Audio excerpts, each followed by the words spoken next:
Welcome to Brand New Podcast. This is Kimmy Cruzcamp. My co-host Mike Allers is out, so we have the fantastic and wonderful YRFV State Chairman Jesse Rappelje Blakely on with us. Thank you so much for joining us, Jesse. Today we have a great show.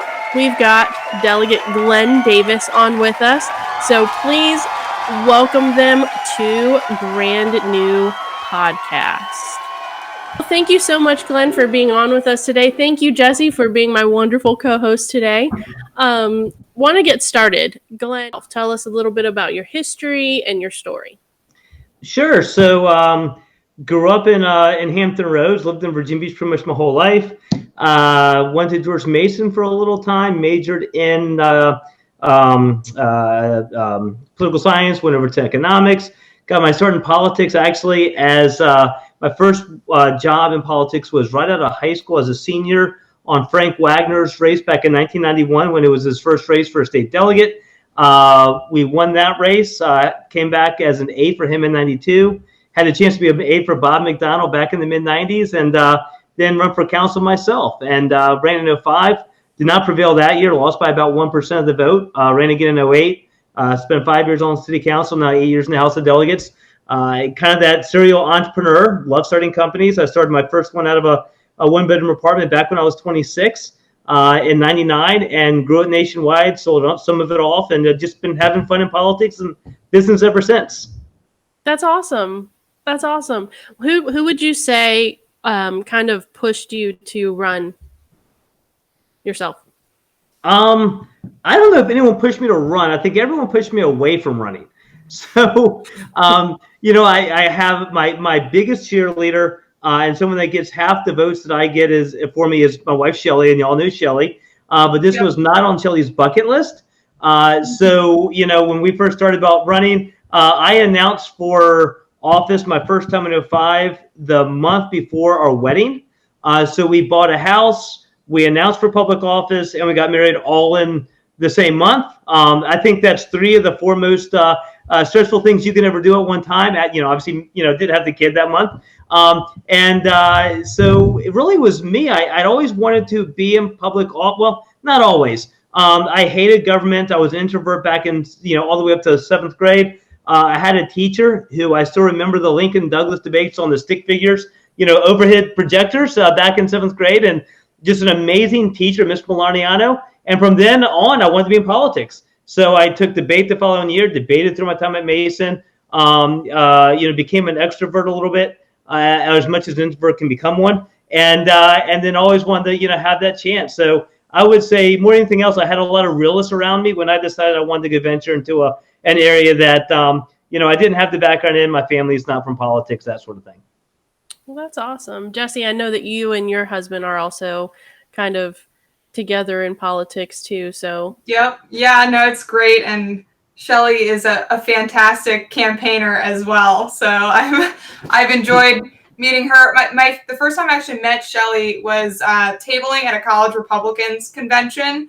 And she was really smart because they had their Friday night happy hour the night before, and everybody had a lot of fun there and got up early in the morning. And Shelly had baked amazing chocolate chip cookies and handed them out to all of the college students that morning who were probably a little not feeling great. And it was awesome. Won over the whole room, amazing chocolate chip cookies. And that was my first interaction with Shelly. So definitely a great ambassador for Glenn. That's awesome. So Glenn, how do you guys, I know Steve and I are also kind of in the whole politics realm together too, and we haven't gone obviously as far as you have, but how do you balance that relationship? How does that work? I'm not quite sure how you balance it. It works, but the balance part. So I am really good at a lot of things in life. Work-life balance is not one of them. So when I get into something, it's either 110% or zero. And when it comes to races, it's usually 110%. So, when it comes to statewide races, which I've done twice now, we're on the roads all the time. And Shelly is just amazing. I've got a flexible job owning my company, but she works for a company. It's a, 8 to 5 company. So, at 5 o'clock, when my campaign people are picking her up, They're driving 2 hours someplace for her to speak for me for an hour. Then they drive 2 hours back. She gets back at 11, midnight. She's back in the office at 8:30 in the morning. And then she does it again. So I go the other direction. I mean, after this last race, I mean, I finally in May got a chance to, have dinner with Shelly before it got dark outside. My dog realized, yes, I do live at home. We're working on the work-life balance. But I tell a funny story when I ran for Lieutenant Governor last time, 15 months on the road, 150 nights. And we had one date in 15 months. And it was when my team was coming back from Southwest Virginia on the RV in one direction going towards Northern Virginia. We got there early. Shelly had spoken for me earlier in the day in Northern Virginia, was supposed to be going home, but she was running late. And we happened to be in Northern Virginia at the same time. So I told everyone to go get lost. Shelly and I went to dinner and a movie. And that was our date, in those 15 months. So we had to see each other in Northern Virginia to have date night. So, but we do well. And it's in the off season, it's great to spend a little bit more family time. That's great. Yeah. It's really hard. I know that, obviously we have many, many new candidates running for office this year. And you said the first time you ran, were not successful and then kept going and won again. So for those candidates who this is their first experience, like what advice would you give? What did you learn from your first run and first loss and then subsequent wins after that? Well, you don't have to lose the first time, but there's a lot of things that a first-time candidate just does not know. And keep in mind, I had run races before. I mean, I was helping Frank Wagner back in 91. I ran Bob McDonald's race back in the mid-90s. I've done other stuff, but it's different when it's your name on the ballot, right? It's different when you have a team and you're not overseeing the team. You're the one out there being the candidate, asking for money, going, giving the speeches. And it's a really weird thing. So, and of course, at same thing, depending on what seat you're running for, and there's a lot of other things in play. So I would say, first off, have some fun. Enjoy it. You're doing one of the things that so few Americans have a chance to do, which is be on the campaign trail for a public office. And you don't have to win to make a difference. Sometimes just by having the microphone and being on stage to speak about certain issues, you can raise that awareness. So you make a difference, win or lose. Secondly, make it a family event. If you have children, get them involved. It's, that whole American dream only exists because people are engaged and have them understand part of that election cycle. But third, if you're not successful, don't think you can't go do it again. I've given commencement speeches before. One of the first I gave when I was elected to the House of Delegates, I went and out the gate wished all the seniors failure. And everyone's head spun around. But I've always said, failure isn't a bad thing. We've been all failing since we were born. None of us got up and started walking the first time. We fell over, we got back up, we fell over, and somewhere along the line we learned balance. Same with riding a bicycle. You fell off it, your mom kissed your boo-boo, you got back on it, you fell off of it, and sooner or later you got balance. And the first time I asked a girl out on a date, that didn't go so well. But I finally figured it out, right? Same thing with campaigns. Look, the first one, if you fail that, you probably learned a hell of a lot. And if you do it again, you're going to start from a better position. As what is it? Did Einstein? No, it wasn't Einstein. It was Ford. He said, "I didn't fail 5,000 times. I just found 4,999." I found. There was Einstein. I found 9,000 ways that didn't work. And Ford said failure is just a chance to begin again more intelligently. So that's all it is. And so you're going to learn from it. Just get back up and do it again. That's awesome. That's really great. Like just seeing a lot of the newer candidates running, that they just get so nervous and trying to coach them and how to speak and how to present themselves and things like that. Well, there's a fine line there too, and this is the tough part because new candidates in many cases are not used to public speaking. Mm-hmm. They're not used to sounding like a broken record. The first thing a candidate has to get used to is when you are actually getting tired of hearing yourself say the same thing. Mm-hmm. Other people are just finally realizing what you're saying. So you have to get like that. But the most important thing, especially now, is people want to vote for someone who is authentic. So what candidates need to be careful of is having consultants that want to turn them into someone thinking this is who you need to be to get elected, because the voters aren't dumb. There's a reason why Trump got elected. There's a reason why people, I think, were really supportive of Bernie back in the day. And it's because they knew they were authentic. Whether they liked them or not, or wanted them to do what they said they were going to do, everyone knew that those two people were going to do what they said they were going to do if they got elected. And I think everyone agrees Trump did what he said he was going to do. And that's one of the things that I admire about you, is that you remain true to yourself. And I think a lot of candidates that we see, especially, nationally, you can just see them change along with the weather or the season. And, no matter what happens, you just stand for what you believe in. And I really respect that. So thank you so much for doing that. Oh, thank you. It's, for me, it's just, I always said, Shelley asked me, this is back when I was on city council and we had a tough election scenario. And she asked me if I wanted to, if I was going to run again. And it was kind of rhetorical. And she said, why are you doing this? And I said, look, it's pretty simple. One day I'm going to, not be an elected official, whether it's by my own actions or the volition of the voters. And all I wanted to be able to do is look in the mirror and say, if I had to do all over again, I would have done the exact same thing. And if I can do that, I'm happy. So, I think it helps to keep in mind that day is going to come, whether we're ready for it or whether we like it or not. And when it does, the only thing anyone's ever going to want is to be able to look at it and say, I'd made the right choices. I made the decisions I should have made, and I would have not done a thing differently had I had a chance to go back over and do it. Yeah. Yeah. You've been in office since 2014? I've been in the House since 14 and in City Council since 08. Oh, wow. Okay, cool. Time flies. I didn't realize I was that old. So, what would you think? What would you say?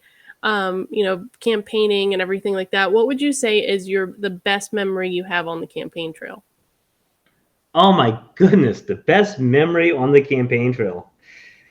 Oh my God. I have a lot of having a lot of fun. So one of the things I had not gotten the chance to do, but I wanted to do when I ran for LG the first time, I got out to Rockingham. They have the county fair. It is like an old-time Dukes of Hazzard County Fair. It is awesome. And they have a demolition derby. I was born in Rockingham. So I went out there, and there's a demolition derby going on. And so I love sports, but not watching them. I like to be involved in them. So I told them, next time I'm coming back, I'm bringing a car. And unfortunately, didn't get a chance to do it, this last year, with COVID and everything. But so that was a lot of fun to be out there with that. Getting around and meeting so many great people. It is just really awesome. And I think going to Estonia with Shelley was a great opportunity when I was looking at bringing back those delivery robots and seeing how we could get them in Virginia. Now they're at JMU. They're at GMU, the Starship Technology stuff.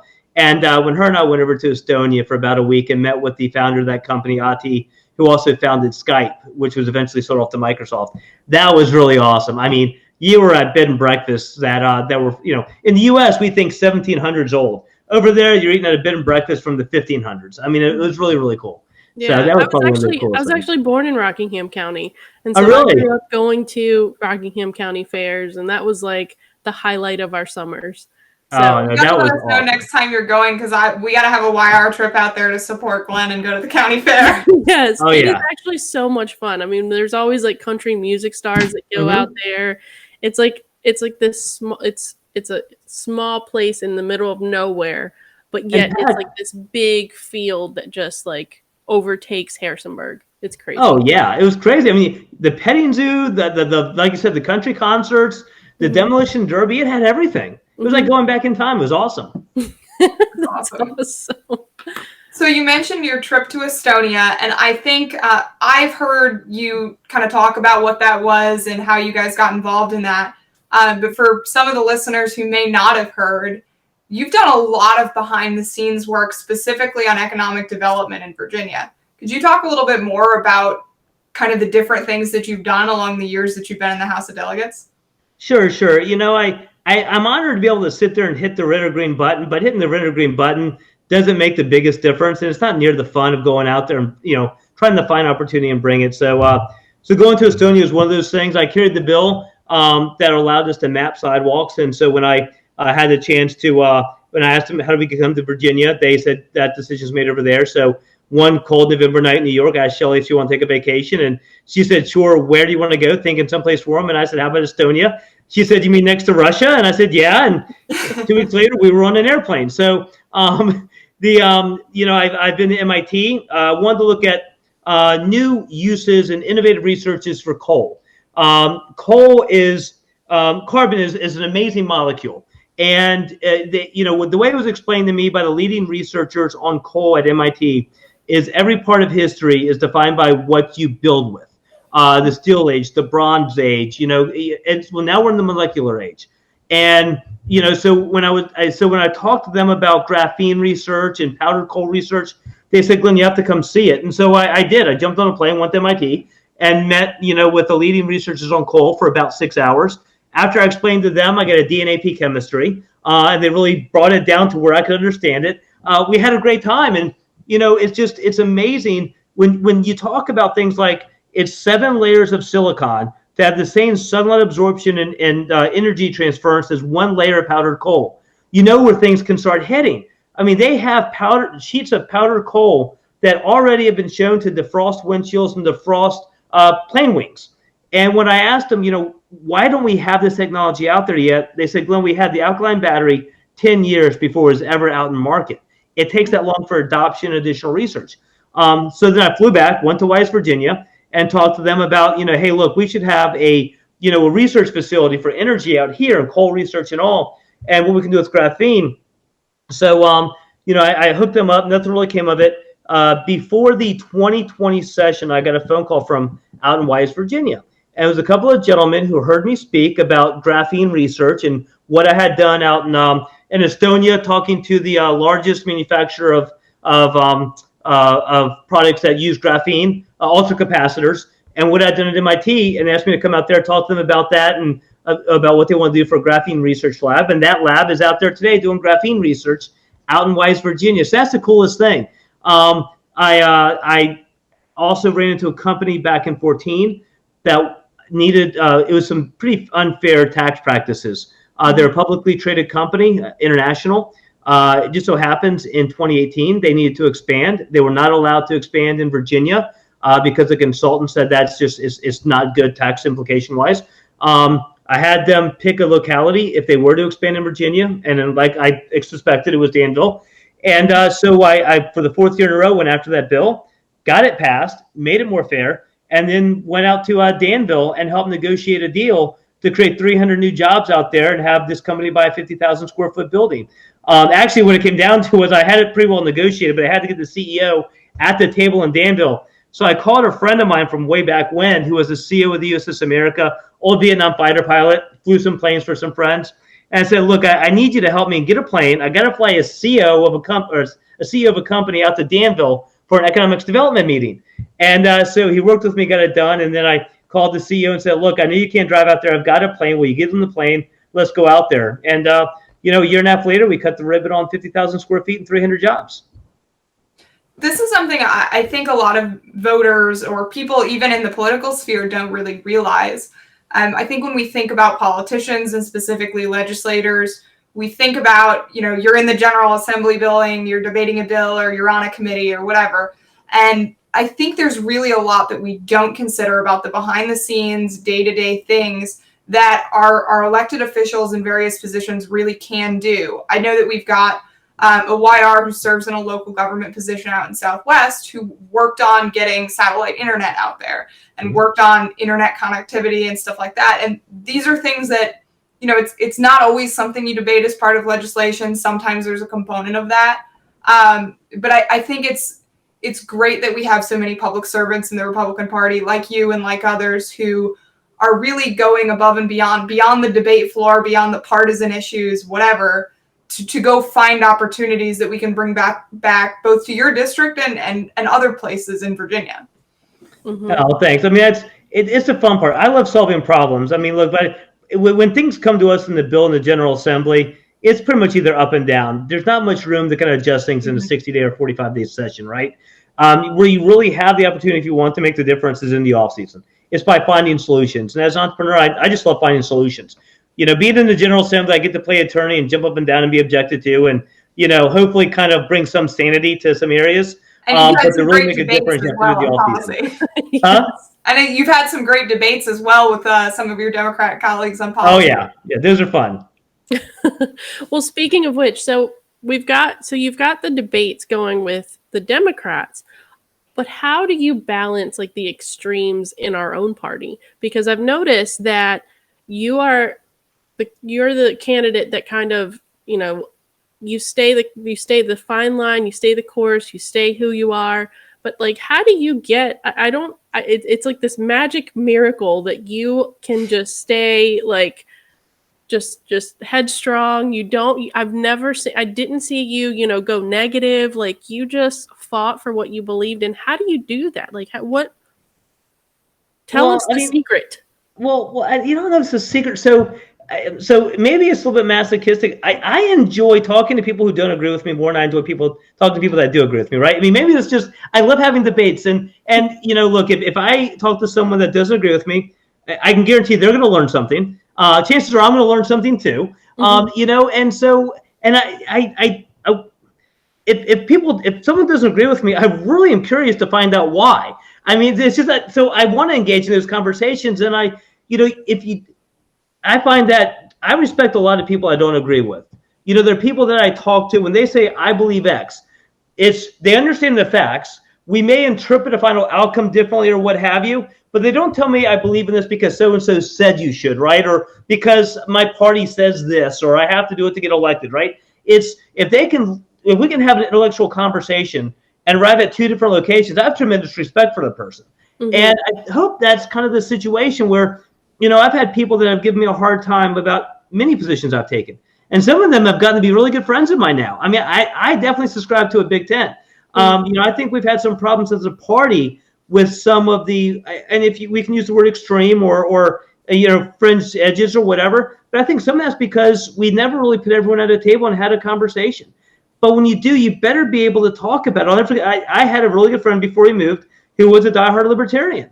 And I mean, and I remember him, I was walking out of the city committee one day and he said, Glenn, you know, we should get together. I want to have a conversation. And I told him, you know, I understood libertarianism and I agree with a lot of the principles. And he wanted to go talk about Frederick Baptiste. Now, I'm not French. I probably butchered the name, and I'm like, sure. And he wanted to go talk about illegal and legal plunder.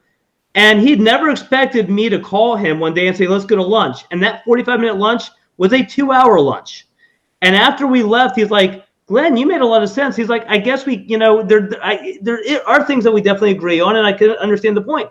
And we had tremendous respect for each other. I mean, most libertarians are extremely intelligent. So if you're going to sit at a table and have the conversation, you need to be able to have you have to be able to have the conversation and come from the same areas, right? It can't just be you're wrong or you're right. You know, you have to be able to talk about the same subject matter. It's why I'm reading the book now. What's it called? It's the racist book that they're making everyone in Fairfax read. And I'm like, I'm not going to go and talk about a book I haven't read yet. So I bought the book on Amazon. I started reading it. I swear it reads like Dave Barry Slept Here, A Sort of History of the United States. Is a book I loved in high school, and it reads just like this political satire book. But I think that's how you do it is if people don't agree, just I'll sit down at the table. I mean, y'all know I love talking to Izzy Knight. I know Izzy can cause some issues here and there, but I mean, he caused me more issues my first run for LG than anyone. Every time I posted about anything, I had to take something from him on Medicaid. And but every time he did, I call him up and say, Izzy, come on, really? You know, let's talk about this for a sec. You know, what's your issue here? And I think I got respect from that. He's like, Glenn, of all the people, you're one that if I ever disagree, you will call me in a heartbeat and we'll have a conversation. So, well, yeah, I mean that's something that I've always appreciated when you've been championing different policy issues. I remember we had a YR lobby day, and it was around the time that ERA was being debated last in the General Assembly. And we were talking with you in your office, and you kind of just went around the room and said, hey, what do you think? What do you think? What do you think? And that really, I think, means a lot to people. And also, I think it's probably helpful in your decision-making process, at least in how you talk about things.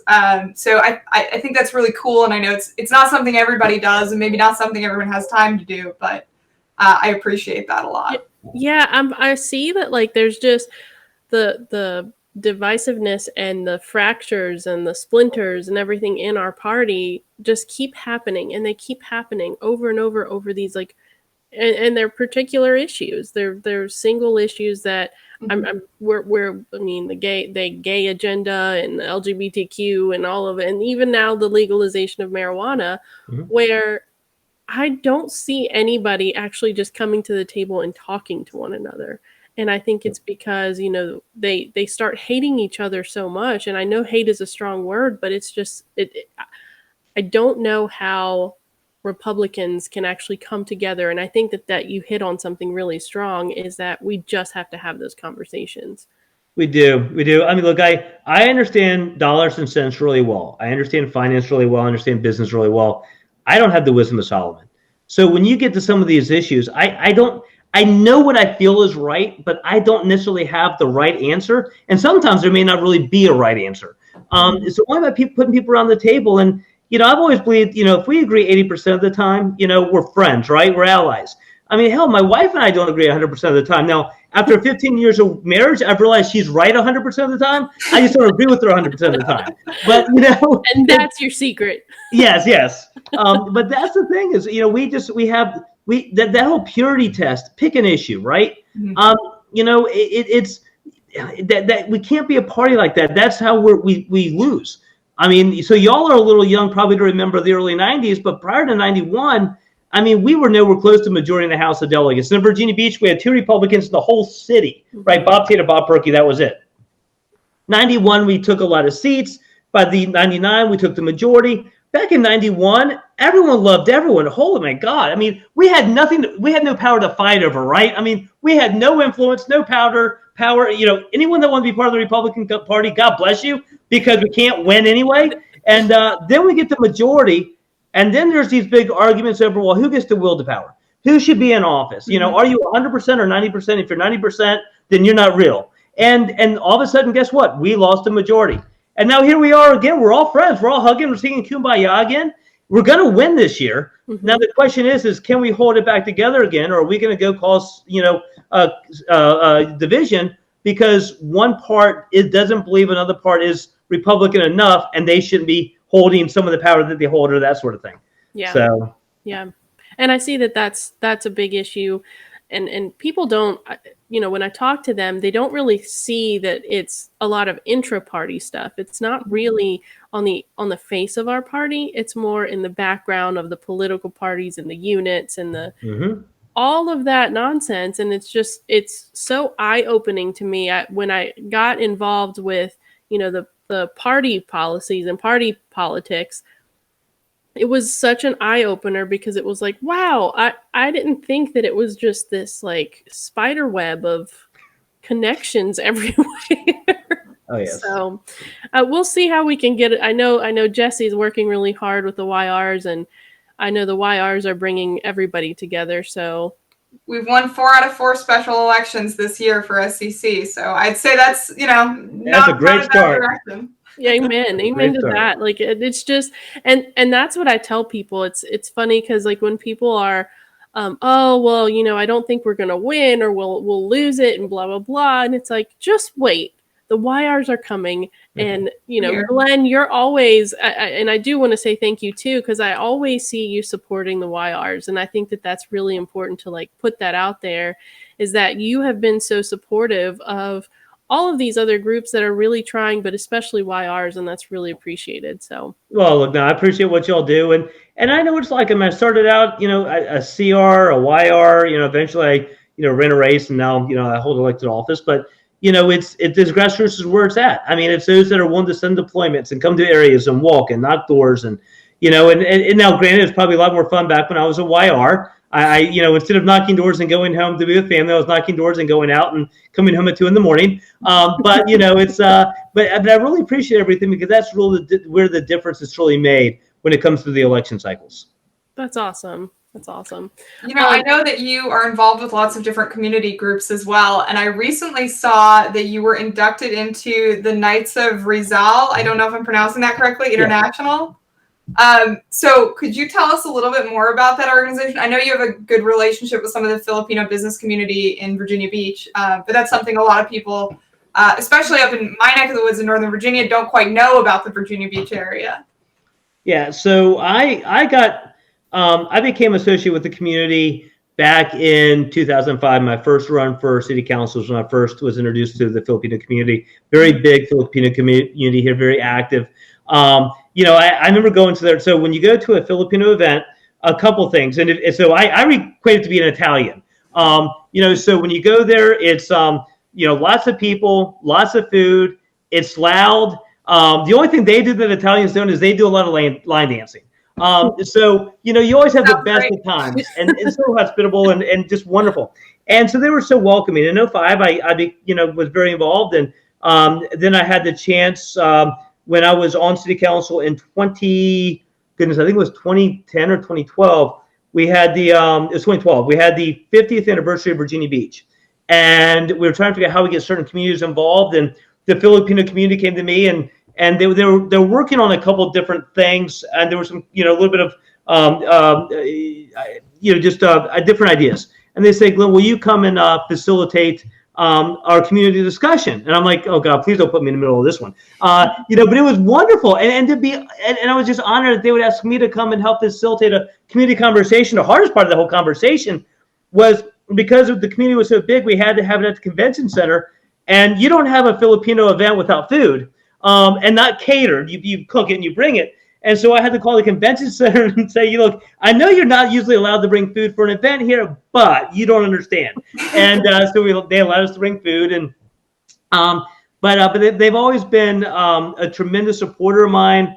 I've always been there when they needed things. Jose Rizal was the gentleman that freed them, the Philippines, from Spain and helped them get their independence.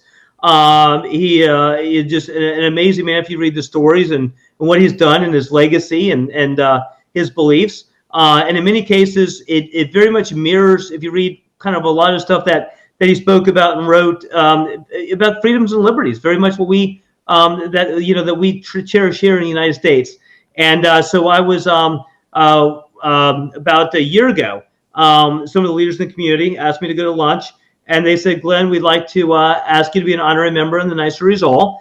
And they said there's only one other non-Filipino in Hampton Roads, and that was Will Sessoms, who was mayor for quite a while in Virginia Beach. Mm-hmm. And I was honored, and they told me what we had to do and had to be approved over in the Philippines. And so I just recently had a chance to go for that induction. But it's such a wonderful city here because of all the communities that come together to make it that way. That's awesome. Absolutely. That's so cool. You're just everywhere, and I just don't know how you do it. Like, you just always have all this energy. Well, I don't know. We got to go through the fun things, So, but there's just so many communities over there. I mean, even the Latino community here is awesome. I mean, they just opened up a new restaurant. I mean, and that's the one thing too. It's the immigrant communities that tend to be your entrepreneurs, and I love entrepreneurs to begin with, right? So when I hear about someone, going out and risking something to open something up, whether it's a business, a restaurant, a hotel, I think it's just the coolest thing. And then when you realize that, when we talk about, the American dream, I mean, it's a concept that in this country, just through hard work and perseverance, you can create something. And I've always said, if you're a first, second, or third generation immigrant, you're a Republican, whether you know it or not. Yep. Because you know why you were one of your family members came here and what they sacrificed to come here, not because they thought you deserved something, but because they wanted to give you the opportunity to create something.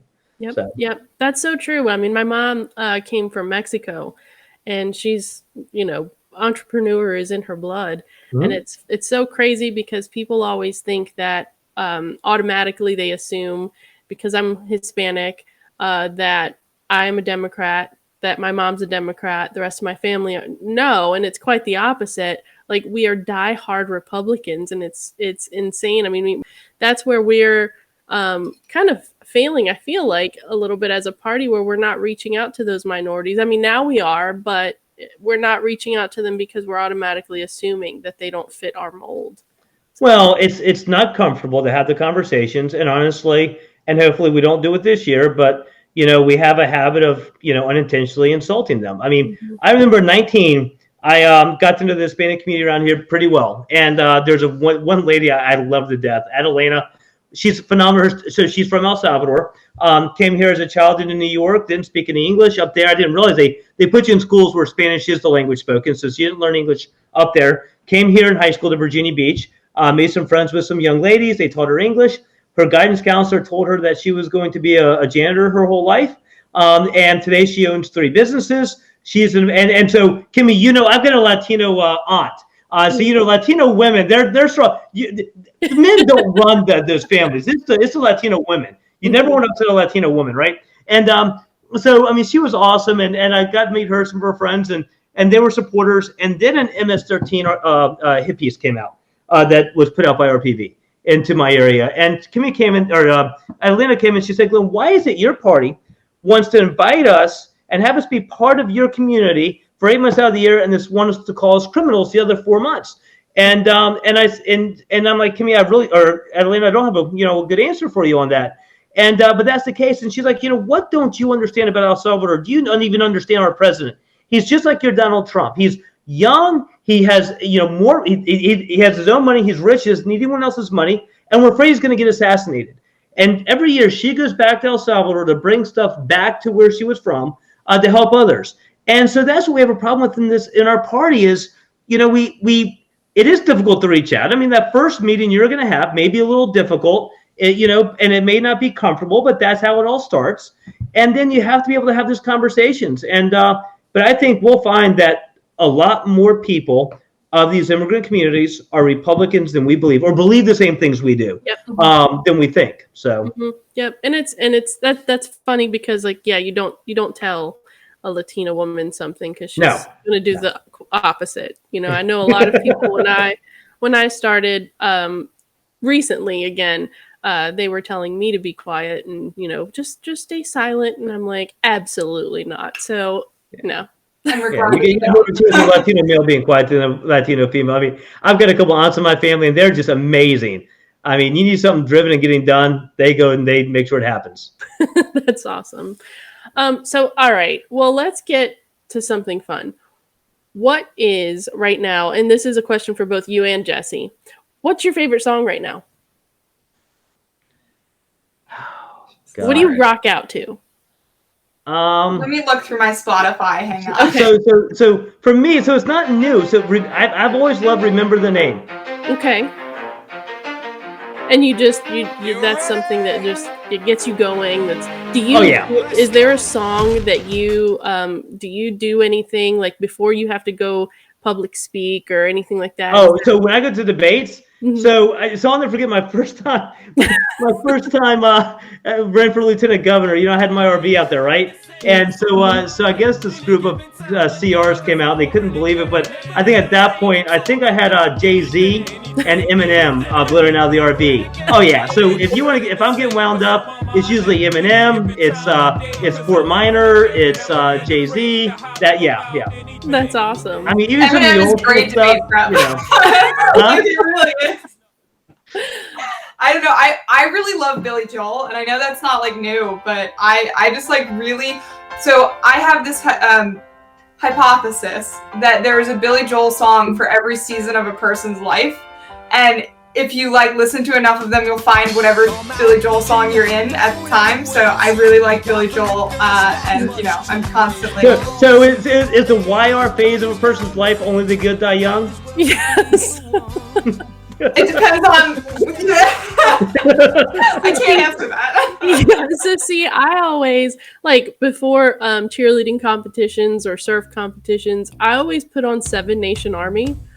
That was my the da da da. That was my I'm gonna get focused, and it's I would never guess, Jesse, that you would have chosen Billy Joel. But I also love lots of other really random genres. Thomas and I really like a band called Bowling for Soup, which is really silly, alternative pop rock kind of songs. But Thomas and I bonded over, which it's a very high school nerd angsty kind of silly music. And I was My Violent Femmes back in the day?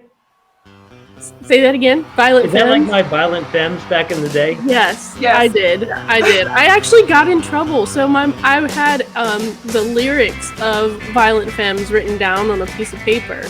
And my mom thought that was a poem that I had written, and she was like, "What is this about drugs?" And I'm like, "No, this is a song." And so she, to this day, still doesn't believe me, and I've even let her listen to the song. But it's the Latina. I'm telling you, it's the Latina. All right, here's another question. What's your favorite campaign trail meal? What do you go to? So my go-to is quarter pounder without cheese and McFlurry. Nice. Jesse, do you have Not the one? best.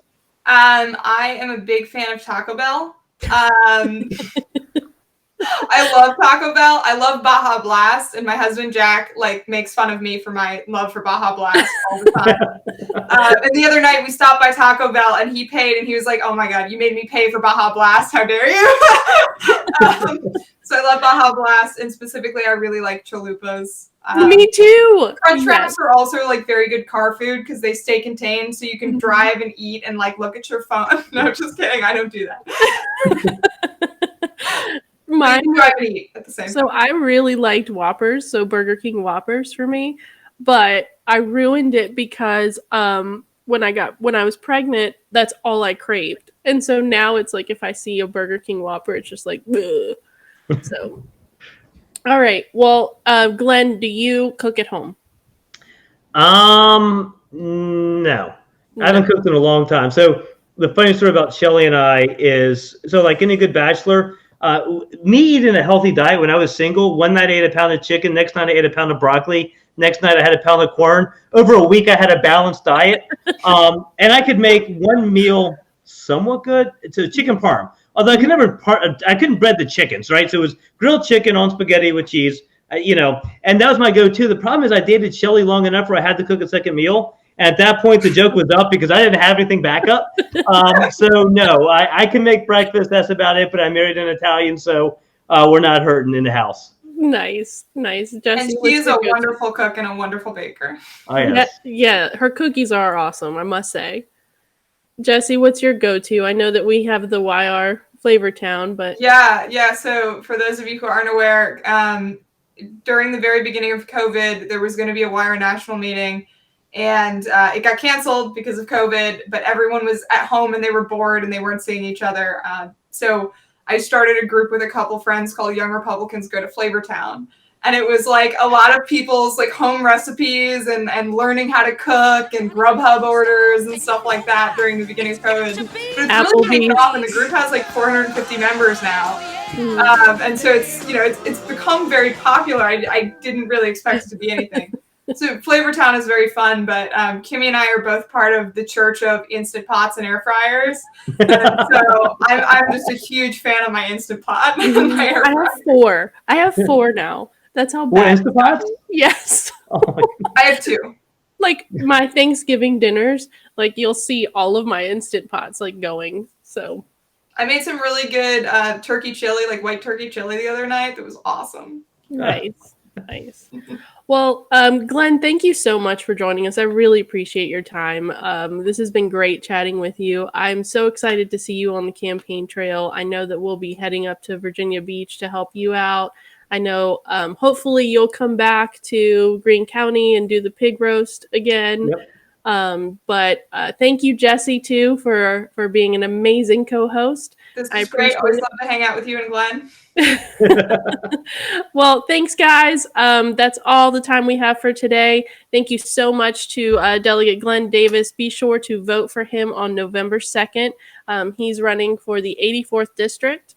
And that's all we've got. Thank you, Kimmy. Good to see you, Jesse.